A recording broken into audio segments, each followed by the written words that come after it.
Hello everyone, today we have new video review, and as you can see, this time we are going to talk about fresh release from ICM. It comes in a 1/72nd scale and it copies Soviet training aircraft MiG-25PU in 1/72nd scale. It should be quite an interesting build, and we have a commercial sample here, so it means you will get exactly the same stuff as what you'll see in this video review, and I decided to check it together. So first of all, box size is standard for this brand, and if I remove the sticker and show comparison with my hand here, you can see that it's a standard size for this brand. And of course, the box art is really beautiful here, so I still hope that we will see maybe some posters with the same images from ICM, who knows. And on this side we have some information about the kit. So there are 146 parts for assembly of the model with a wingspan of 198 millimeters and length of 312 millimeters in 1/72nd scale. So this is still quite an impressive build, and it will take some space, so definitely consider this fact while preparing to build this kit. And on the opposite side we have profiles for the markings which are included, which is really cool. It gives you idea on what is included inside. I'm happy that ICM finally started doing this, and we don't get the only marking the same as on the box art. We get actually to see all the markings which are supplied in the box. And this is even more important considering the fact that recently they started to seal the boxes with the tape, so you can't open them in order to check the assembly manual or maybe check the parts, and you have to consider this fact. It means that there is no point in asking this box in a shop, because you won't be able to open it, examine the parts, and then decide whether you would like to buy it. You have to watch my review. Anyway, so here we have several seals. I'm opening them at the moment. And in the meantime, I would like to remind you that you can support me with a special donate button or support button on our website on DetailScaleView.com. It's done via PayPal, so it should be safe and quick. And of course, you will be the one deciding how much I will get. And all this money will be used for new photo and video equipment. And now, as you remember, I'm still sitting without any PC. My PC is broken, so you can help me solve this problem with even the smallest donation will actually be helpful in that. Okay, so box structure is typical. We have a color printed top lid, and you can notice that it's quite flexible, and this box is actually sturdy and providing all the protection to its contents. Here is what we have inside. So all frames are packed into the same plastic bag. On the bottom we have assembly manual, and there is also a Decals sheet hidden in the assembly manual. So just give me a second to open this plastic bag and we will check everything together. Okay. So that's already, frankly speaking, I don't remember what number of this kit is in the 1/72nd series of kits from Edward, which copy MiG-25, because they released several different types of this aircraft, and this is already, I think that's the second training version in 1/72nd scale. So we are going to start with this nozzle section for the engine. As you can see, it comes on this small sprue, and these parts look fine. Of course, you will have to delete these tabs in the middle, but that's pretty much all work you should be ready for. Next, we continue with a separate plastic bag which is dedicated to canopy. This is a double-seater, as you remember, and it had two separate cockpits, and that's why we have two clear sprues. So that's the one, and here we have the standard one, which was also used in a single-seater, so I'm going to open it as well in order to show them side by side. Obviously there will be a difference, because this one, which you are looking at the moment, it was placed in the nose area, and this one was placed on the top. And molding quality seems to be fine. Frankly speaking, I'm not sure if there are masks or masking templates supplied. We will see it in assembly manual, but molding quality looks great. And of course you can copy the open cockpit on your model, which is really good feature in a such small scale. Next, we continue with another gray plastic sprue. So this one is dedicated to wing parts. Each wing should be glued out of 2 halves. I won't be zooming out. We can check them together straight in a zoomed mode. So here you can see that we have recessed panel lines and rivets. Here we continue with another half, and note these special tabs, which will be handy for a proper positioning of these parts in the aircraft, on the model obviously.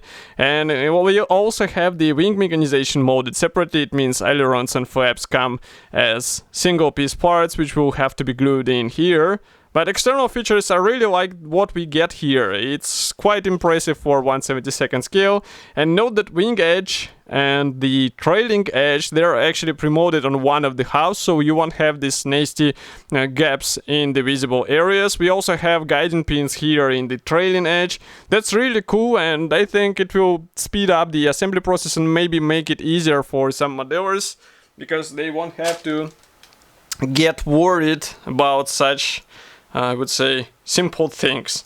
Next, we continue with something what I'm still not sure why it is supplied like that.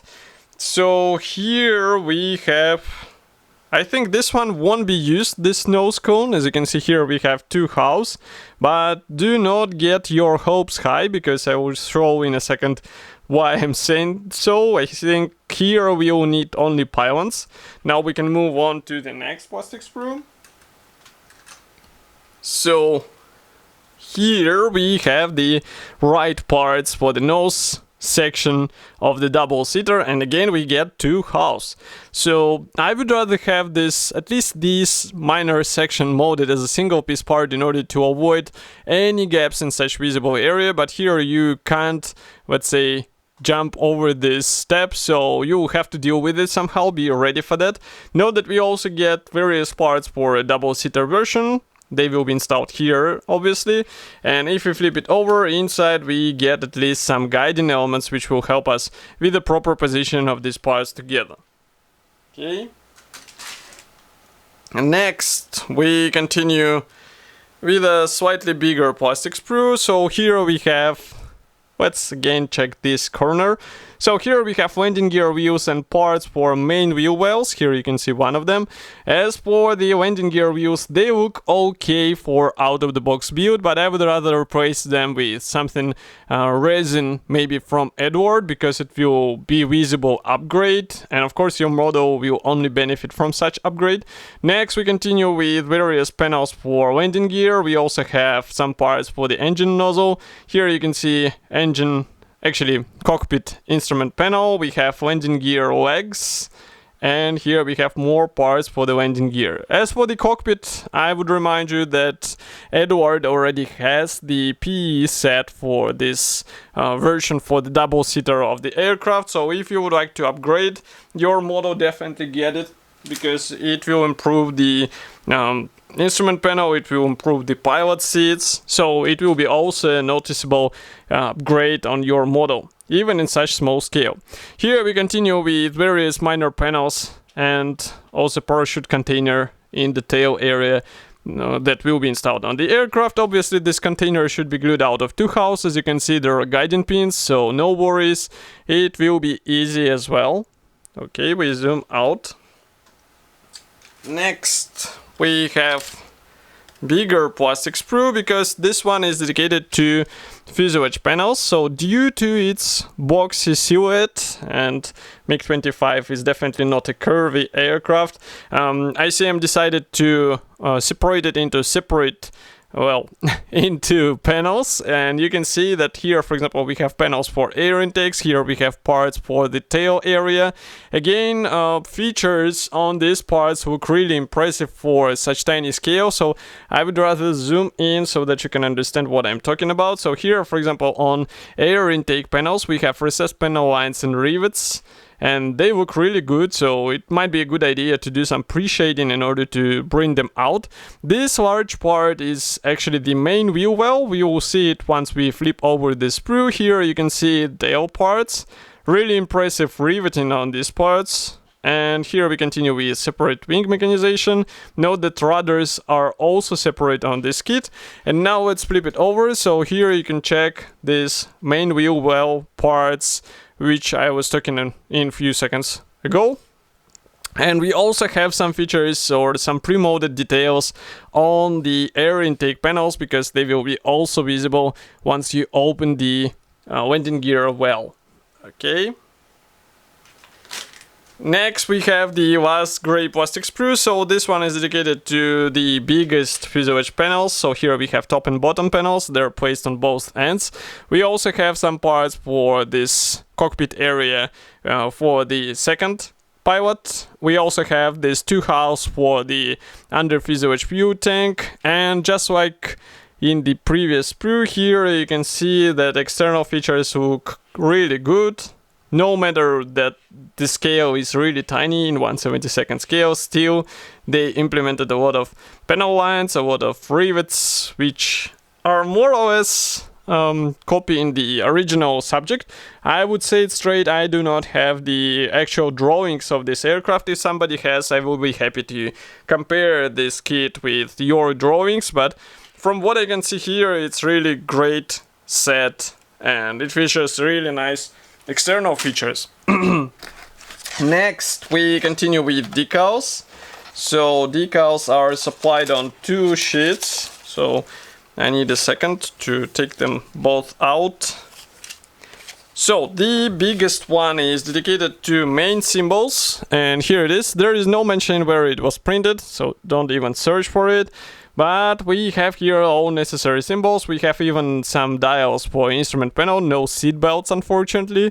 But printing quality seems to be fine, I don't have anything to worry about.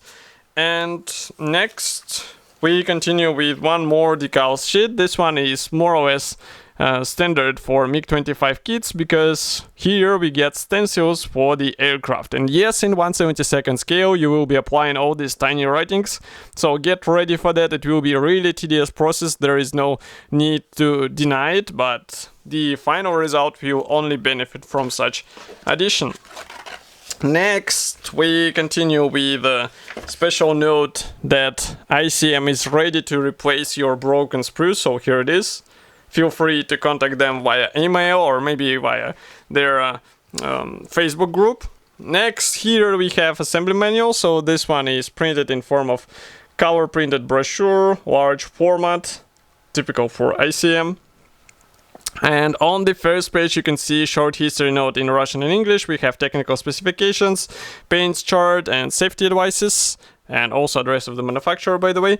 Here we continue with parts map, and of course red color means that these parts won't be used, so under fuselage fuel tank won't be used. We also have some pylons which are not used, and I guess, yes, here we have nose cones which won't be employed in this double-seater version. Everything starts with the cockpit area, so here we work on the cockpit walls, and then we continue with the nose wheel well, which will be actually combined together with the cockpit, so that's why you start with all this stuff, but that's the second cockpit, not the nose one, so it's let's say standard structure. And as I said before, if you would like to have a better cockpit features in the model, definitely get a PE set, or maybe consider upgrading even the pilot seat. But for out of the box version, what we get here is also quite nice. And note that there are also stencils for the pilot seat, surprisingly, so that's good, but no seat belts. And next we continue with assembly of air intakes, so each side will be assembled separately from their own panels.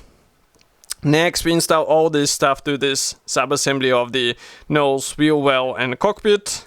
We start working on the lower fuselage section, installing the main wheel wells.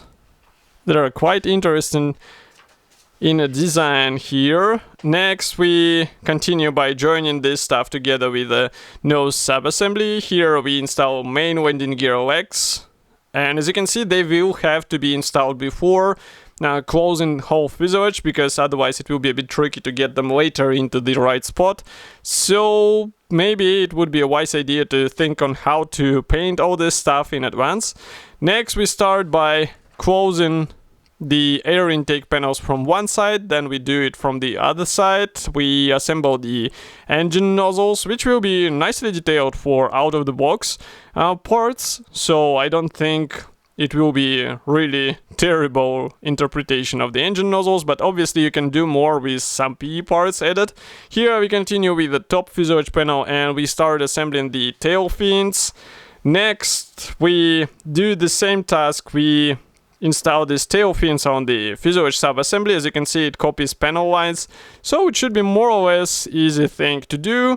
Next we have the parachute container. As you remember, it is glued out of 2 halves. And only then we start assembling wings, which feature separate wing mechanization, separate pylons, and they will be installed into special slots. They are basically inserted inside, so they should be fixed in place more or less thoroughly. Next we continue with the nose section. So this one is a different for a double-seater. As you remember, we have a cockpit there as well, and that's why this aircraft is a bit strange looking, and I would say it has its own beauty, but some others just say that it's ugly. Now here we continue with separate landing gear doors from both sides, so it's also a good thing to have some weathering on them because they will be visible. Landing gear wheels, as you remember, you can upgrade them with resin parts. Next we continue with canopy, and both canopies get installed together with the combing panels. And here you can replicate the open or closed position. And that's pretty much all. So 91 steps to do in order to have your aircraft ready. Here we continue with the stenciling guide. And from what I can see, we do not have any template for masks. This is really unfortunate. So you will have to get the aftermarket upgrade from Edward. They have it for a double-seater as far as I remember. Next we have 2 marking options. This one is from August 2005, another one is from 2012. And 2 more. This one is from 1983. This one is from December 2006, Libya. Quite interesting. Okay, so all in all we have a nice small scale release which will take plenty of space. Do not underestimate it, as I said before, and maybe I would say it's more of a kit for experienced modelers who would be happy to tackle such unusual and famous aircraft from Soviet Union. Of course, I will be happy to hear your opinion about such release. Do not forget to write it here in the comment section below. If you like this video, press the like button and subscribe to our YouTube channel. And I will see you in the next video review as usual. Thank you for joining me today, and bye!